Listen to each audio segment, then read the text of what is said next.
It's a very, very crowded season.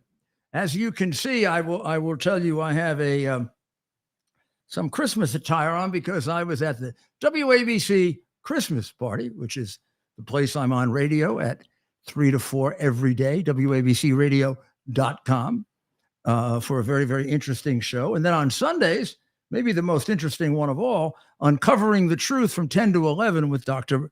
Maria. So let's get right to something that I guess from yesterday when I heard about it until today, right now, I haven't stopped thinking about, maybe because I'm a lawyer, maybe because I'm a mini constitutional law expert from having argued in the Supreme Court, argued many constitutional cases, won the award for constitutional law in law school. I still have the book that they gave me.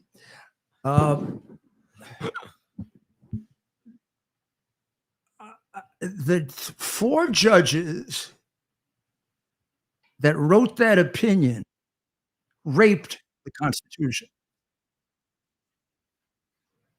It was an illegal, violent ripping up, not just of the Constitution, but of a rule that holds together civilizations called the rule of law. Now, we decide things based on laws, not men.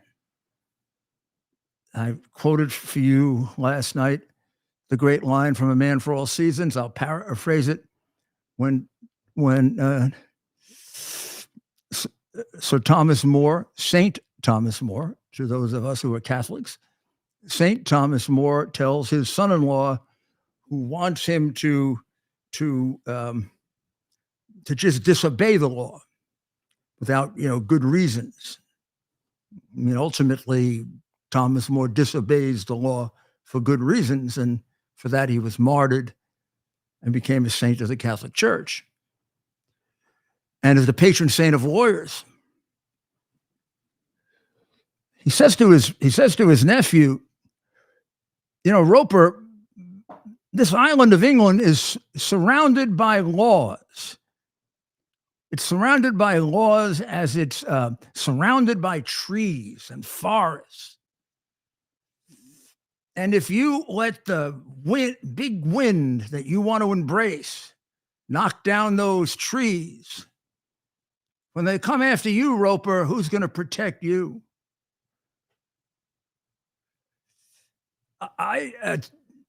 Donald Trump has been warning us of this for 5 or 6 years from the beginning of the time in which they began framing him.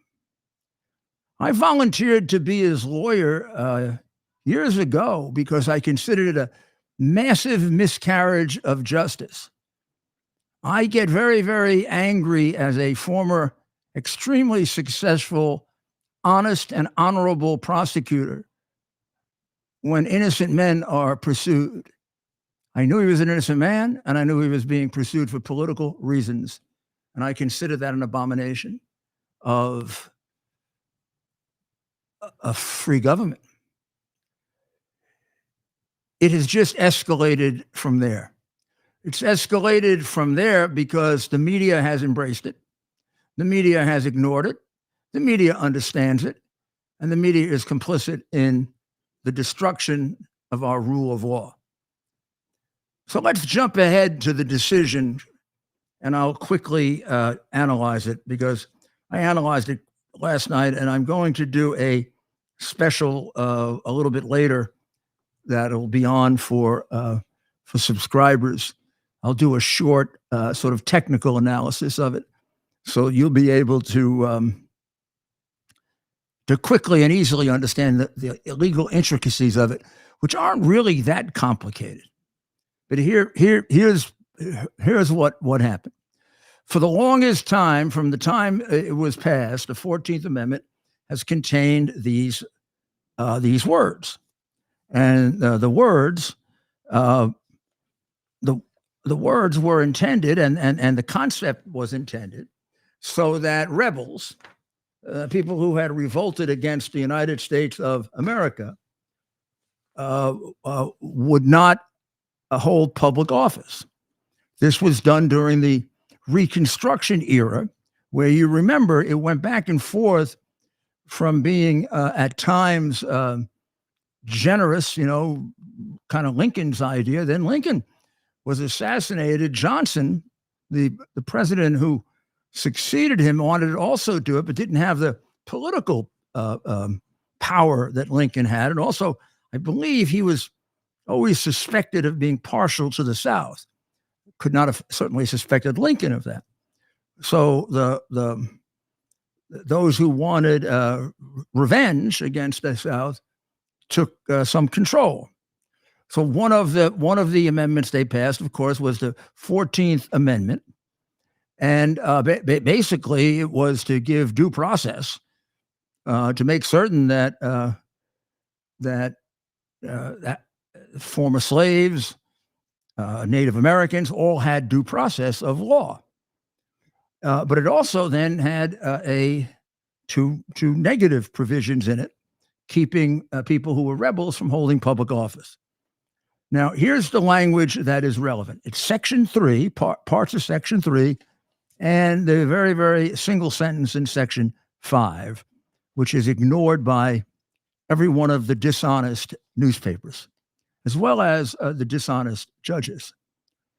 The judges were so dishonest, for example, when they wrote up their recitation of what Trump did that made him responsible for the insurrection, they seem to have conveniently, as far as I can tell, not evaluated his language at the end, in which he said, "Go peacefully and patriotically." In my view of the law of incitement, which is terribly close to the law of insurrection, that would virtually guarantee that you couldn't be prosecuted, because to be guilty of incitement, you have to almost lead the people into the riot in order to protect First Amendment rights, which allow you to lie, to get over emotional. It doesn't allow you to create violence, but the words have to be extraordinarily unambiguous, strong, and almost always some action has to be attached to it. None of that applied to Trump, including his clarifying whatever misimpression there was by telling people to go peacefully and patriotically. But here's what they are relying on in order to destroy democracy and the rule of law in America and take off the ballot the man who right now seems to be the choice for president of the United States, not of the crooked Democrats, but of the American people. But the crooked Democrats really have changed this country for a country not of the people, for the people, and by the people, but of the crooked Democrats, for the crooked Democrats, and by the crooked Democrats. Because they're in that golden circle where they can destroy emails and they can take $31 million from China and $10 million from Ukraine. And they can carry guns in violation of law, and it takes 5 years to catch up with them. Or they can launder money and they don't get prosecuted. And Republicans get prosecuted for things that nobody ever heard of as crimes before. So the prohibition here is, and I'd like to put the words up on the screen because they're very important. No person shall be a senator or representative in Congress, or elector of president and vice president, or hold any office. Then go to the word who, having previously taken an oath, then it's just repetitious, and you go on, shall have engaged in insurrection. So those are what we call the operative words. No person shall be a senator, representative in Congress, or elector of president and vice president, or hold any office, civil or military, under the United States, who, having previously taken an oath, shall have engaged in insurrection. The question is, if this were meant to disqualify someone for president or vice president, why are senators and representatives mentioned, but not president and vice president?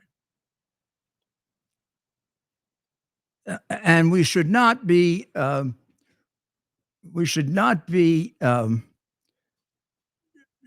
rewriting the Constitution and putting things there that aren't there unless we are scoundrels and dishonest people.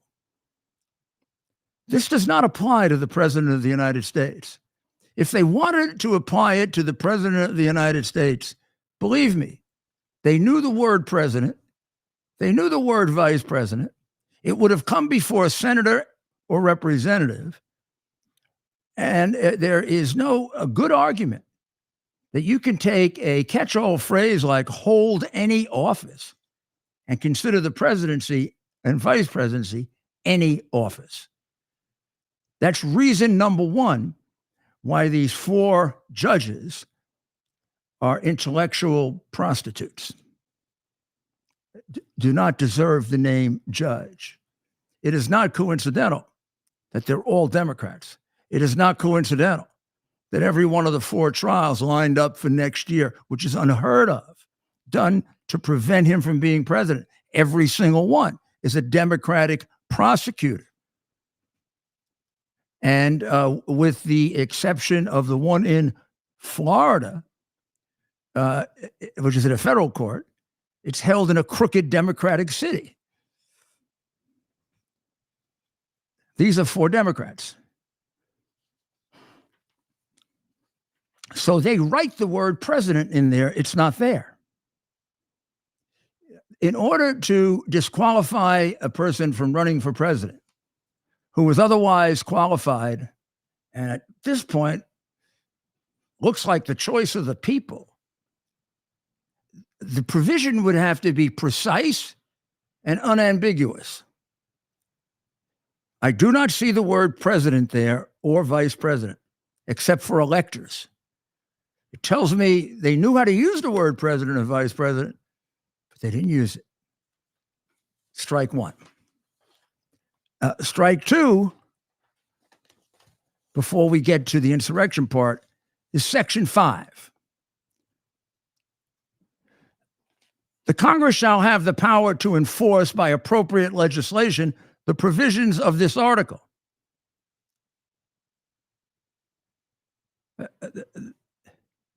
Power is not implied in the Constitution.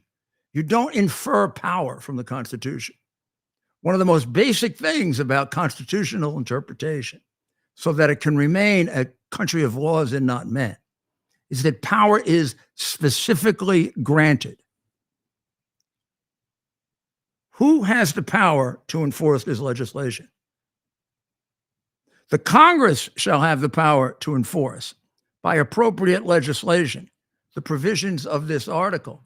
Where is the appropriate legislation? It doesn't exist.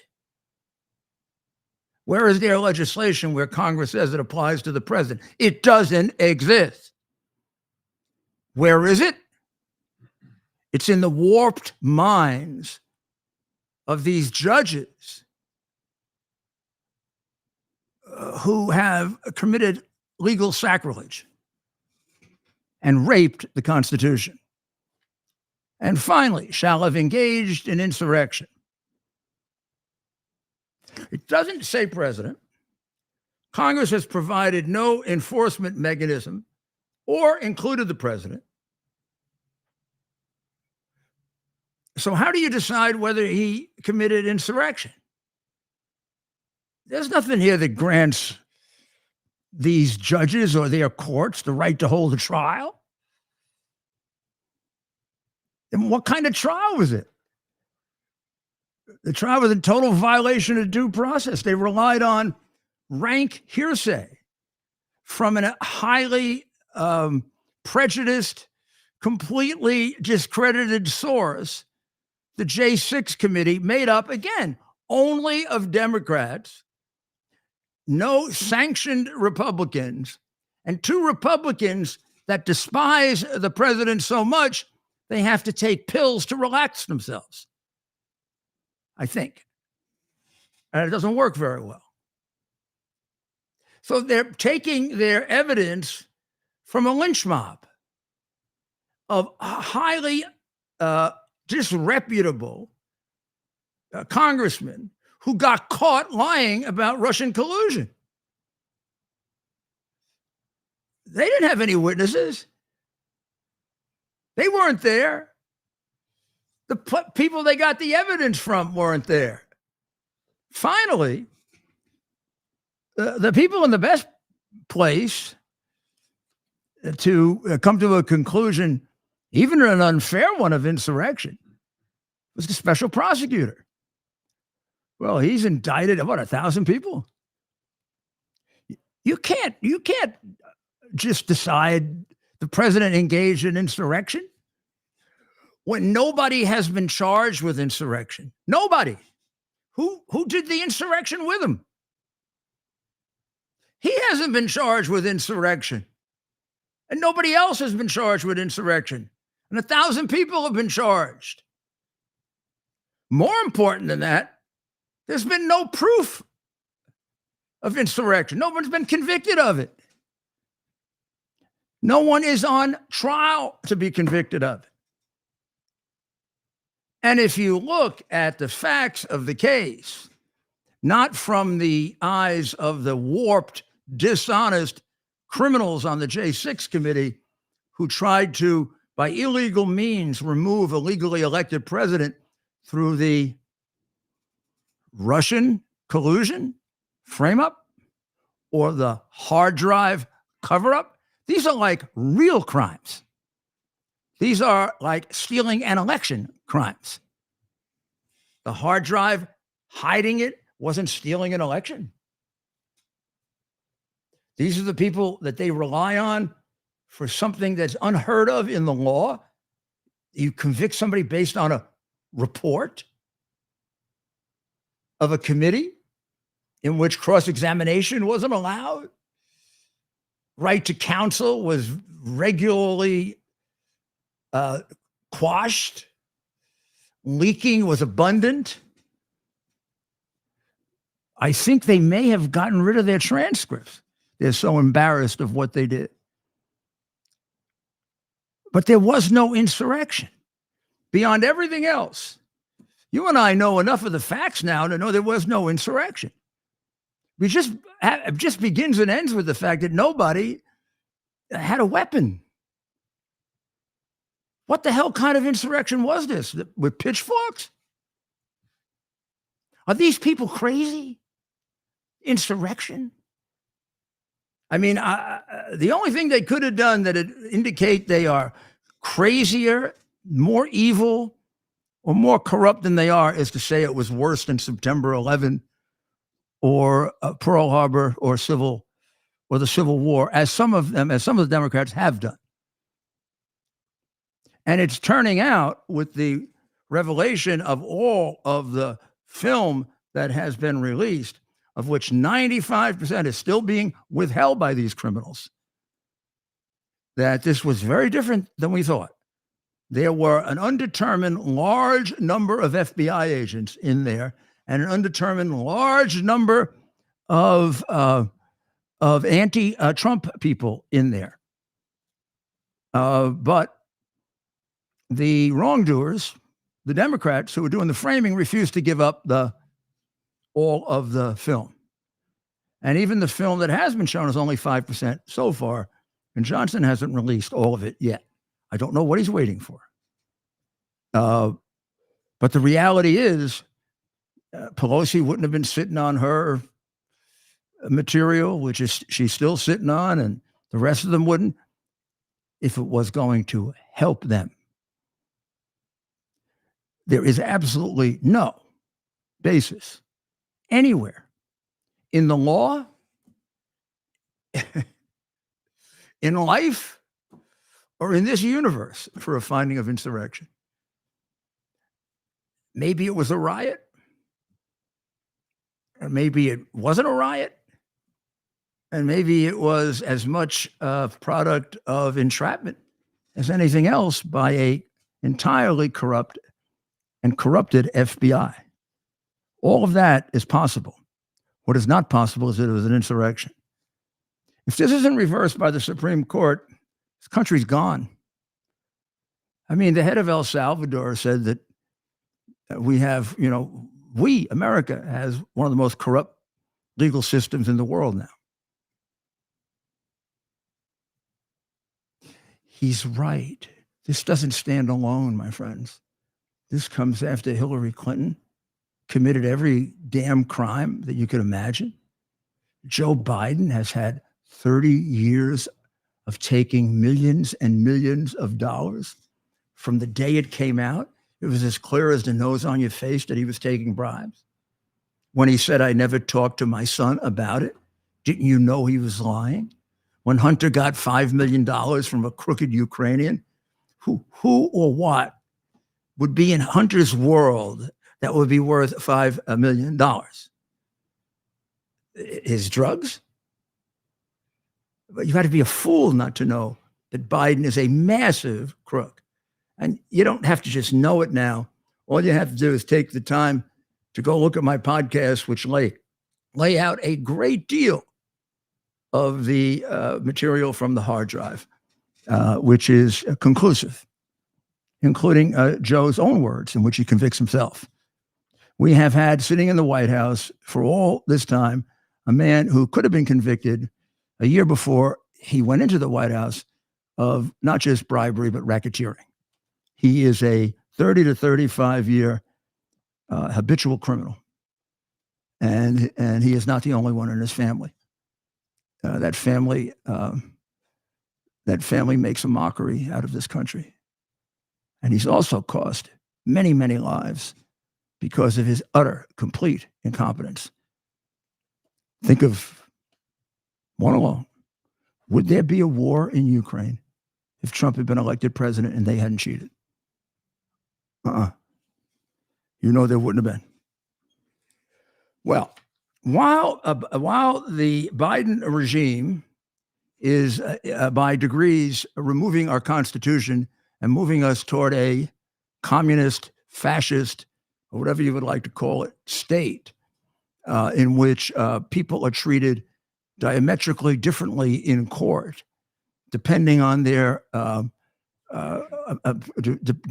situation with the regime in power. They are also doing an excellent job of encouraging an invasion of the United States.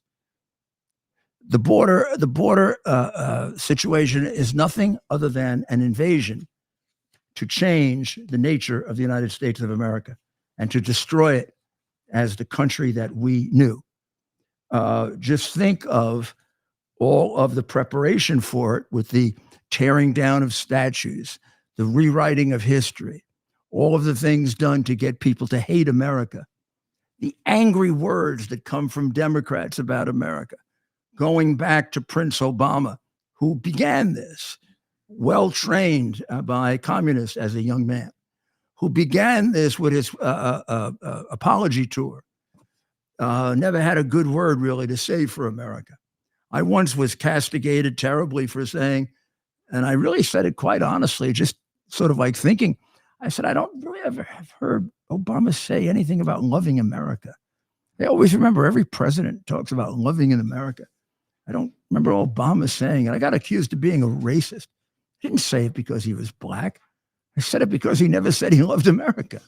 I'd have said that about a white guy or a yellow guy or a pink guy or a green guy or any guy who didn't talk about America if they were president. I don't like people who don't love America, particularly if they have every reason to love America. I don't like his wife for saying that the only good thing that ever happened here was his pathetic election. So when we get back, we're going to take a look at the border and let's put it in words that we can understand and what we're facing. We're facing an invasion to take away not just our Constitution, which they're doing through the courts, and the courts are complying with them where they're Democrats, but they're also trying to take away our way of life, our language, our country, our traditions. If you wanted an analogy and you're a scholar of some kind, read about Mao's Cultural Revolution. That's what we're going through. We're going through that phase of acclimation to becoming part of one world, which, after all, is the goal of Klaus Schwab and Gates and Obama and the people who trained Obama. Well, this holiday season, the Tunnel to Towers Foundation is delivering on its commitment to do good and never forget the sacrifices of America's greatest heroes during this annual season of hope. Between Thanksgiving and Christmas, the foundation is delivering mortgage-free homes to dozens of America's catastrophically injured veterans, first responders, and Gold Star and fallen first responder families. One hero who received such a home during the season of hope is Captain James Howard. Captain Howard served for years, mostly in the 82nd Airborne Division and training for Special Forces. He sustained many injuries, many serious injuries. Today, he's a C5 quadriplegic who lost his hand and leg functions and is paralyzed from the chest down. Tunnel to Towers gave Captain James Howard and his family a fully adapted, mortgage-free, smart home to ease a financial burden and to make the day-to-day movements of his life easier, to give him the maximum amount of independence. And anything else that comes along, they'll do that too. This is what Tunnel to Towers is all about. It's one of the things that you can be the proudest of doing if you make this contribution. This will be a Christmas present, not just to our wonderful veterans and the people who love us and serve us. It'll be a Christmas present for you and your family. Help and honor America's heroes this season of hope. Donate $11 a month to Tunnel to Towers at T2T.org. That's T, the number 2T.org. Don't miss this opportunity to do it this Christmas season. That's right. And sometime soon, Mayor, not this evening, but sometime soon, maybe you can tell us more about Tunnel to Towers and, of course, your instrumental role in helping them and what they've been doing ever since that horrific day. Anytime. Well, the border crisis is out of control. A couple of weeks ago, about 2 weeks ago, Biden reached a record for the most illegals coming in one day. You should know that on Monday or Tuesday? Monday. On Monday, he exceeded that record. He went to 12,600 migrants in one day coming in illegally, mostly across the Rio Grande, lying about seeking asylum. Of the people that come over that are really entitled to asylum, when you shake it out, it comes out to less than 10%. That means that 90% of them are lying and being told to lie. And sometimes they don't even bother to lie because we've got evidence here of people that never even made the right statement and they just were taken in and paroled. What happens is they come in, they say the magic words, "I'm afraid to go back for political reasons." And then they're given a court date and they're let go and they come back 3 years from now.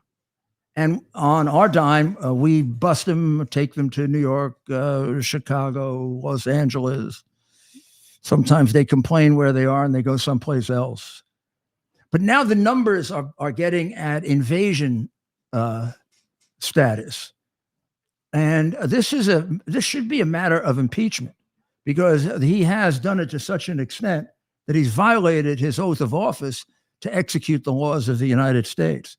Nothing of what he's doing is legal. He came up with a big lie with Mayorkas. Is there anybody in that administration that's honest? I don't know. Probably, you know something? You wouldn't work for I wouldn't work for Biden. No, I would no. Would you work for a crook like that? No, I'd say absolutely not. You got to be dishonest to work with him. I Or you got to absolutely be a fool. not. You don't believe all this evidence of like the kid was really keeping all that money. You really believe that? You know, if you actually believe it, you shouldn't be a cabinet officer. You're so damn stupid. Yeah, we can't have you in that sort of position of Mayorkas, power. I mean, Mayorkas, except for the fact that I have no evidence that Mayorkas is financially corrupt the way Biden is, Mayorkas is like a piece of shit.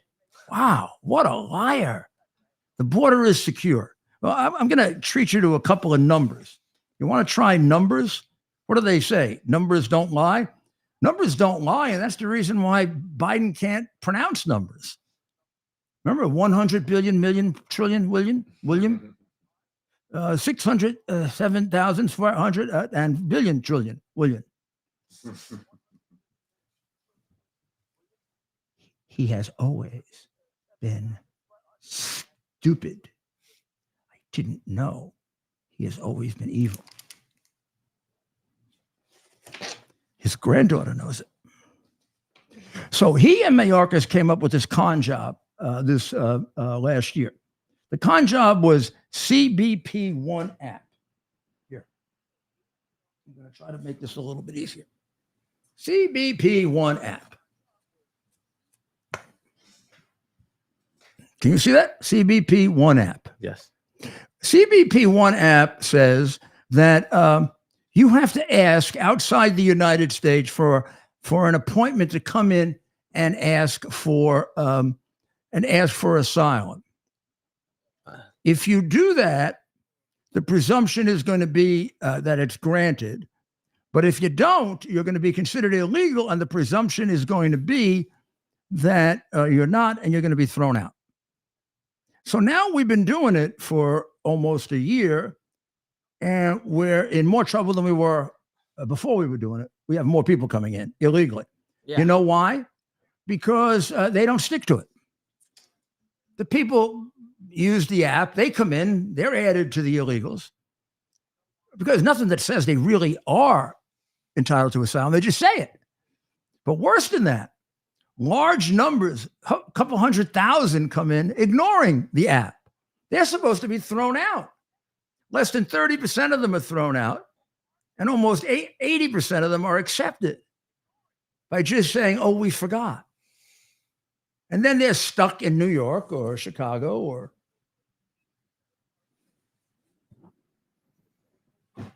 Now, here are the numbers that I'm going to show you.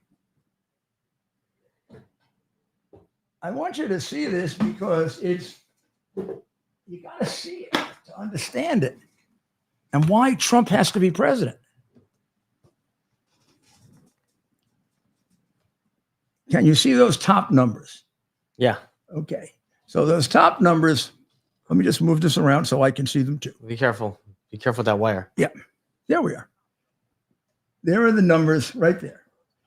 So we go back to we're looking at right now where they were going to improve things, right? August of this year, 304,000. That was a record, by the way. With the new program, they hit a record. Yeah. Then, look, they did even more in September. And then a slight reduction, but again, highest ever. This is with the new program to cut it down. Now, let's see how we did under Trump. Just a little comparison here. Under Trump, we did 420,000 in 2020. The next year, we did 1.9 million. The next year, 3.8 million and 2.8 million. And this year, the estimate is probably low at 3.2. Some people think it'll be as high as 4. So we're talking about like 5, 6, 7, 8, 10 times the numbers that were coming in on Trump. He sometimes gets in 1 month more people than Trump got in an entire year. Do you realize the difference? And do you realize that he's given away our country by America? You cannot allow anybody that wants to walk in whatever numbers they want to walk in to come in your country and expect that you're going to have a country based on shared anything. And the people are because of the vacuum left by the dim-witted communist in the White House and the communists around him, our immigration is being guided by the Mexican cartels. Now we're going to take a short break, and I'm going to give you a little something on that too, so you understand. We got two wars going on here. One war is against our Constitution, and we're losing it. And the other war is against our country, an invasion to take away our way of life. And they're winning that one too. And we have got to get serious about this. And, you know, we've got to organize. This next election is a matter of whether we survive or not as a country that we would be, as a country. We'll be right back. Balance of nature should be taken every single day to make sure you get your vegetables and your fruits. This is my first attempt at using a Balance of Nature jar as a Christmas ornament. I got that idea the moment I saw it. So I'm going to do it in two separate groups. Tonight, I'm doing my vegetables, the green one. Tomorrow night or the next night, as we get closer to Christmas, I will put the red one up. And the red one is for the fruits. So these are for the vegetables. Merry Christmas. I expect you to have these here, see? All right, right there. Down there in Christmas stockings for all those that you love. Okay? These are the veggies. You take veggies and the fruit every day. We'll be talking about it on the air very shortly. That's balanceofnature.com, promo code Rudy. Balanceofnature.com, promo code Rudy. We're back. Okay, so let's go to the map. This is our border right here. See it? From here all the way up to there. From, I guess we're looking at Texas, this is Brownsville, Texas. San Diego. Right here, all the way over to San Diego. It encompasses mostly Texas, a bit of New Mexico right here. Just this, New Mexico. A good deal of Arizona and a small part of California. Now, recently, in their utter lack of wisdom, the Biden administration closed down some of the border points. And you would think that that would make things easier, but no, what has happened is it's created now a backlog of legal people who are taking hours and days to come in during the Christmas season. They cut down one here in Eagle Pass, right here, which is a big one. They cut one down over here in Arizona and another one in Arizona and several other smaller ones. So what's happening is the people that would come in that way legally, who work in Mexico or work in the United States or want to go shopping in America or in Mexico, they've got to go all the way out of their way. In some cases, 2 hours more, which is creating chaos. Now, what does the chaos do? Right on the other side of the border, I could almost slip these right down here if you wanted me to. Almost on the other side of the border. Oh, we're going to need a couple more over here.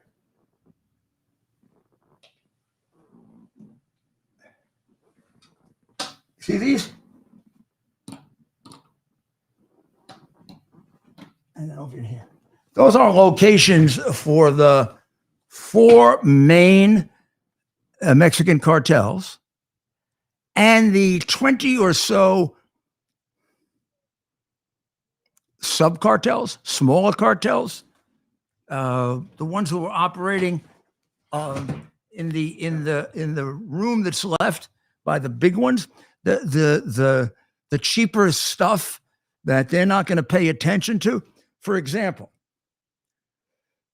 the cartels for 20 years have very close relationship with the red Chinese.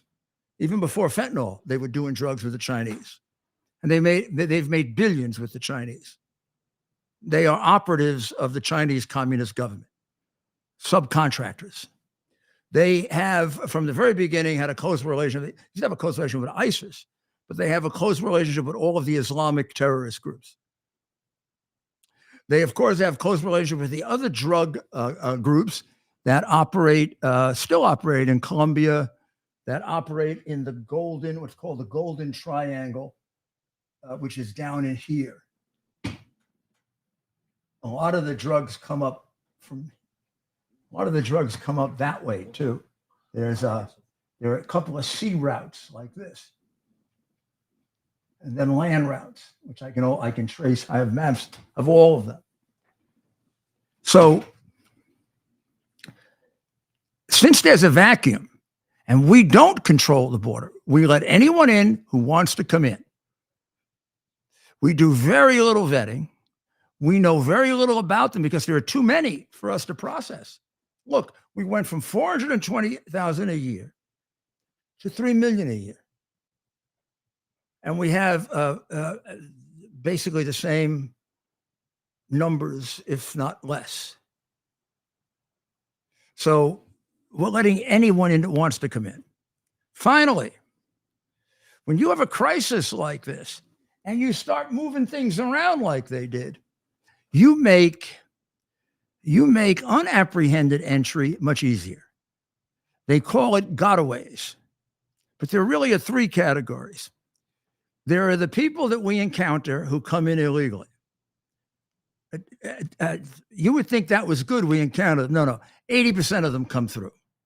80% of them that came in that way are sitting next to you somewhere, probably not working and possibly selling drugs, involved in the biggest human trafficking scheme in the world. America now leads the world in human trafficking, particularly sex trafficking, due to Joe Biden.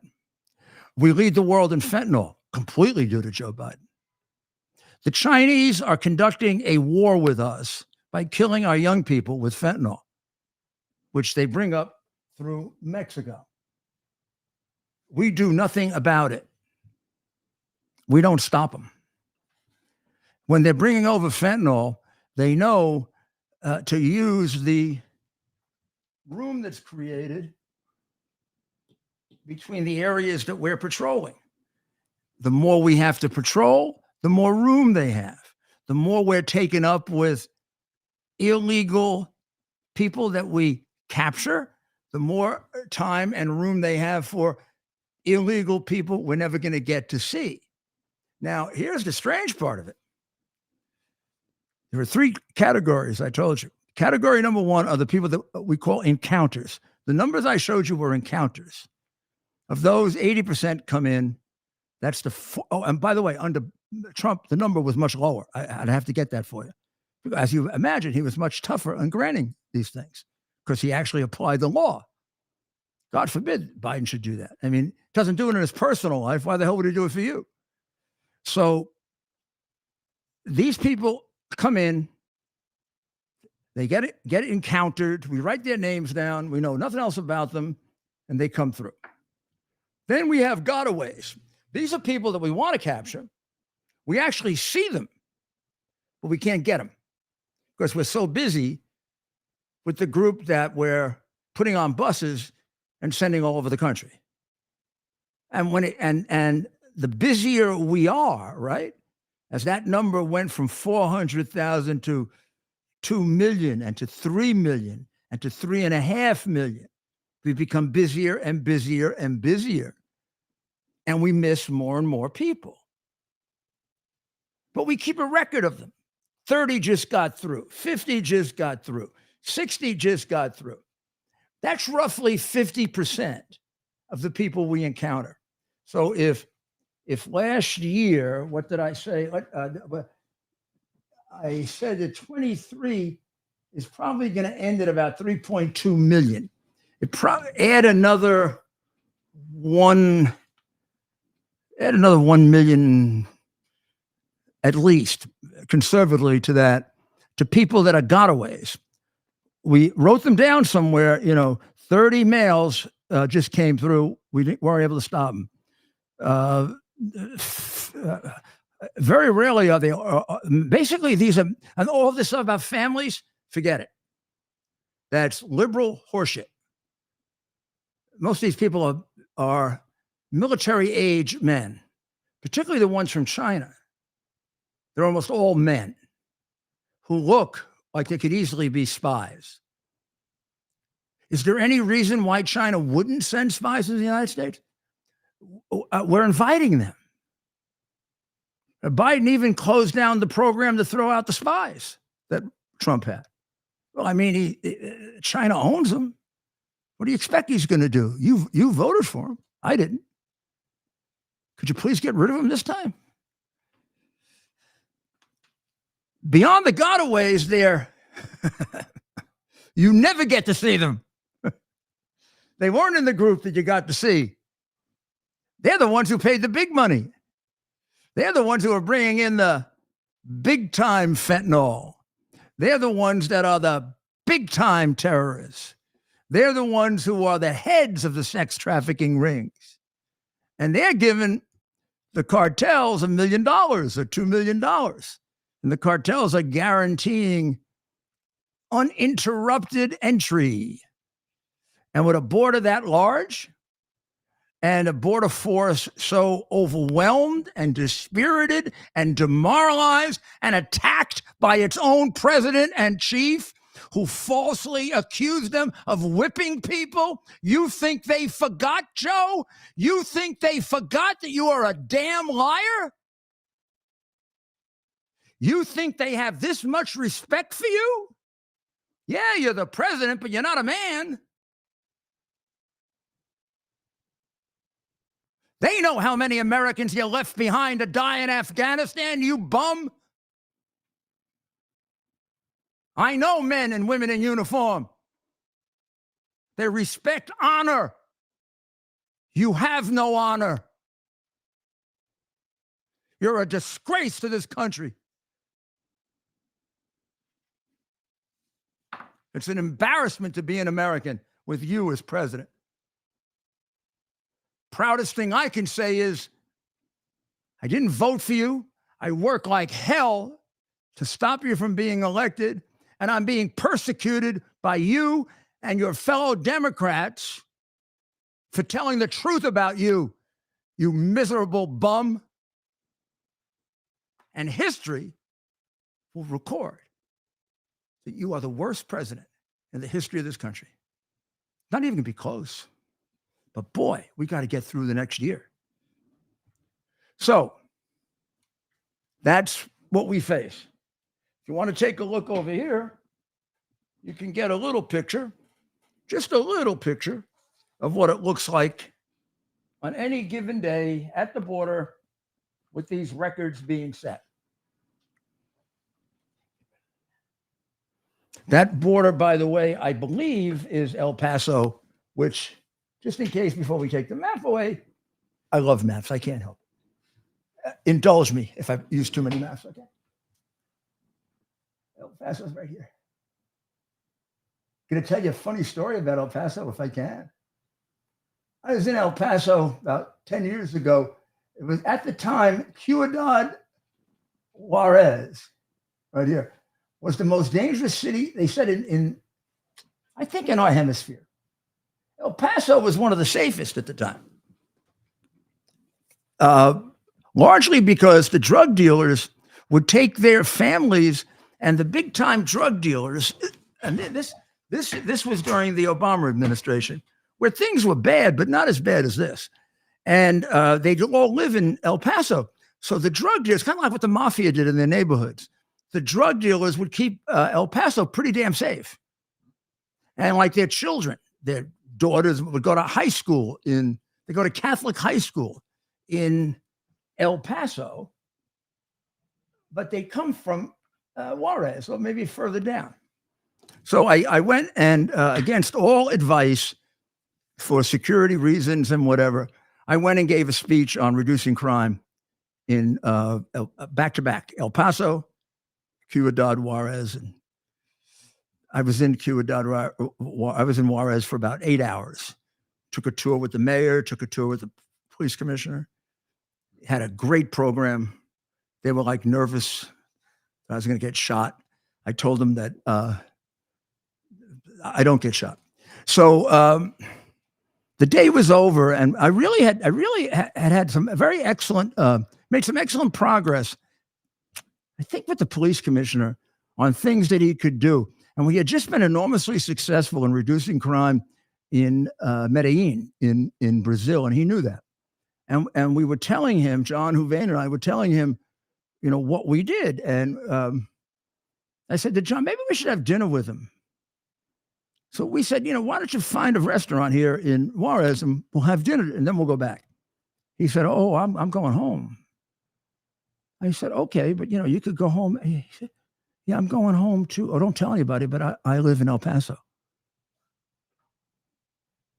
He said, we could have dinner in El Paso. I said, you're the police commissioner of what, and you live in El Paso? He said, yeah. And we could have dinner with the mayor. He lives there too. That's absolutely true. Because Juarez was so dangerous. Now, I will say, that's amazing. They did a good job for a while of cleaning up Juarez. And a little bit were my recommendations, but I actually did more work in Colombia than Mexico. Always had trouble in Mexico because somehow or other, just didn't have confidence in the Mexican police. And my reputation was on the line. And so I would give them advice, but I wouldn't get involved in a program unless I could trust that the police were going to carry it out and also they were going to clean up their corruption. Yeah. So have you taken a look at the at the numbers there? Look at that. Look at that.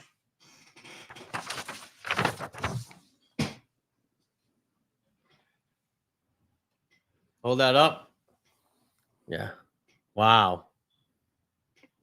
That's every day, right? Yo, you want to look at my little move it over a little bit so we can get the whole cartoon in there. This is there. It is. This is gonna be my next story. Do you understand where plagiarism will get you? President of Harvard. The USA? Depends on the context. Because they both were plagiarists. I want you to notice that in this group, I don't see an elderly person and I don't see a child. These are all relatively young people at the age in which violent crime is committed in large numbers. And by the way, their desire to work in comparison to the old time, even illegal migrants, is extremely questionable since only 2% applied for work in New York when it was made available to something like 90,000 people. Well, now would be a good time to look at all the men in this one.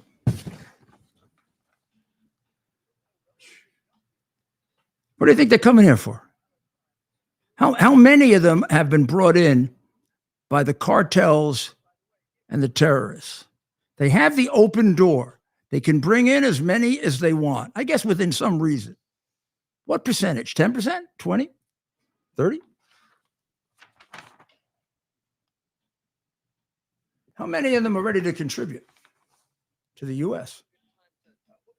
Well, I wonder if we have anyone tuning in from the southern border. Comment below. Let us know the homeless where you're people, tuning in from. City, the homeless state, people in my city and country. the veterans in my city Let are us know. treated like crap in comparison to them. They get the better places. They get the meals.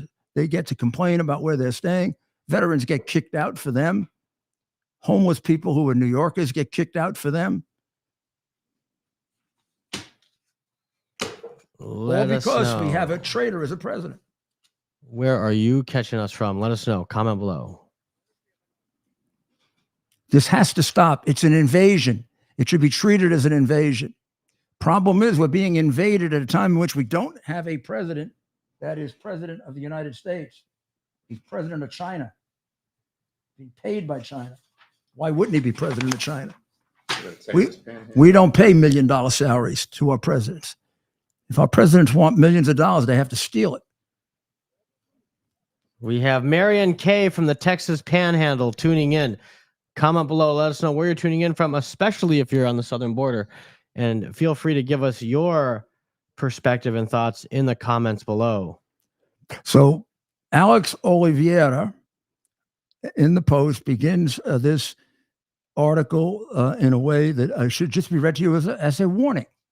America's border crisis is worsening with a record 12,600 migrants encountered by Customs and Border Protection officers in 24 hours Monday, according to Fox News. In other words, not only has Biden not done anything to lessen it, he is, as we speak, making it worse. How much more damage is he going to be allowed to do before they remove him from office? Except the problem is the person who would take over is the person who was in charge of the border, Kamala Harris.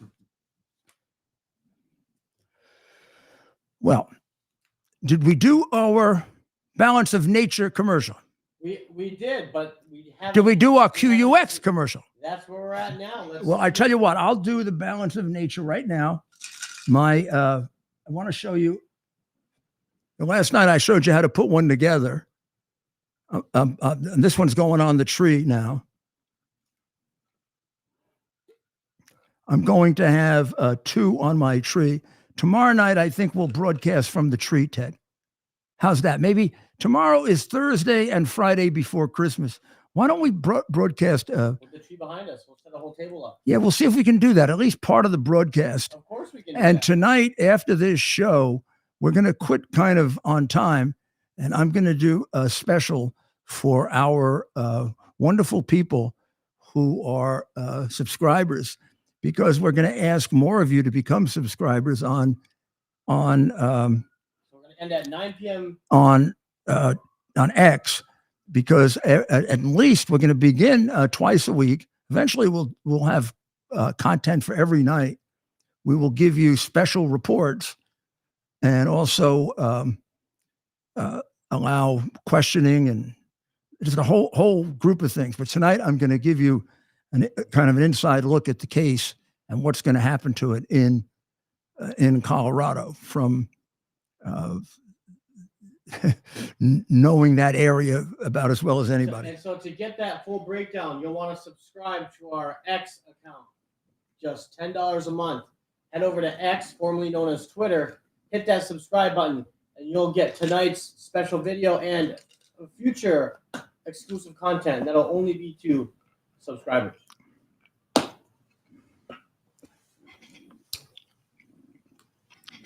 Balanceofnature.com, promo code Rudy. Wonderful as a stocking stuffer. It makes a great Christmas gift, and not only are you supporting everything, you're supporting your body, your mind, your health, and of course it makes a great Christmas gift, so you're doing that for someone in your life as well. But you're also supporting everything the mayor's doing here on America's Mayor Live. And you help me fight the traitors. And of course, we started this program in the fall of 2022. Hard to believe we're about to hit 2024. And our numbers are skyrocketing. So thanks to all of you who have been supporting us and been with us for all 303 episodes now. That is, God bless you. That's 60. This is the 61st straight week that we've been doing this. And it gives me a feeling at night so I can sleep, which is that I'm getting the truth out, that we're cracking beyond the Iron Curtain of silence that they have established, similar to they had in the Soviet Union and they have in China. It's a horrible thing. Never thought it would happen in my country, in our country, but we're going to crack it. So that's right. So tonight we're going to go ahead and get ourselves off at 9 p.m. sharp so we can then prepare our exclusive subscriber-only video content. So head over to X, formerly known as Twitter, and in about a half hour, I'd say, we'll have that video posted up on the X account. And so you'll want to subscribe and hear the mayor's breakdown, line-by-line breakdown of the Colorado State Supreme Court's anti-democratic ruling last night that in an attempt to keep President Trump off the ballot. So you want to send us off, Mayor? Well, I want to thank you very, very much for listening in and for being loyal to us. I want to thank you very, very much for paying attention and being part of the informed part of America, because so much of America is cut out. And the more we grow that, and the more we get people to think for themselves, the better chance we have to take our country back. We have to take it back. It's been taken, make no mistake about it. It's been taken from us, and we have to take it back. The decision in Colorado this week, the decision that I encountered, not being allowed to put in a defense in Washington, the 4 trials by Democratic DAs in order to interfere with the election, and so much more, tells us we're over the hump. We're into fascist territory now. We got to bring the country back, and we got to bring God back into our country. And we're going to do a special on that on the Subscriber Network for Christmas. And that, I think, will be particularly good. Long time ago, I tried to study to be a priest, so we'll bring some of that back. God bless you. God bless everyone in Israel. I hope you all had a wonderful and lovely and holy Hanukkah. And to all my friends worldwide, Merry Christmas. And please embrace one of the most wonderful days in the history of the world, the day that Jesus was born. Merry Christmas. God bless you, and God bless America.